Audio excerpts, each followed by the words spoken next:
ዛሬ አንድ እናት ቤቷ ስትውል ምን እንደምታደርግ በጥቂቱ እናያለን።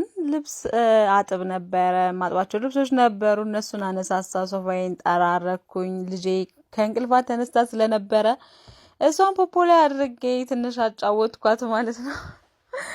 በጣም ነው ደስ የሚላት እንደዚህ አይነት ነገር። ከዛ ወደ ስራ ደግሞ ቆሻሻ አውጡ እየተባለ ስለነበረ ቆሻሻ ወስጄ ሰጥቼ ተመለስኩኝ ማለት ነው። ከዛ እንደዚህ እንደምታዩት ቁጭ ብድግ ጎንበስ ቀና እያልኩኝ ልብሴን አጣጠብኩና ጨረስኩኝ ማለት ነው። በመሀል ልጄ እየረበሸችኝ ስለነበረ ረፊ ታይ አትረብሺ እያልኩ እያደረቀችኝ ነበረ።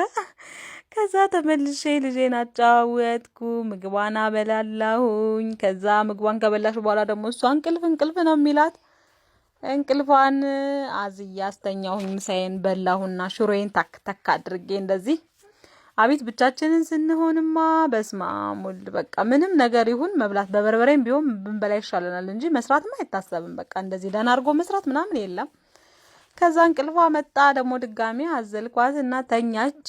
ከዛ በመሃል ከየት መጣች ሳትባል የምታምር ድመት በራችን ላይ ቁጭ ብላ አገኘናት ማለት ነው። ልጄ በጣም ድመት ትወድ ስለነበረ እቤት አስገባናትና ከእንቅልፏ ስትነሳ ሪያክሽኗን እያየን ነበረ። በጣም ደንግጣ ነበረ።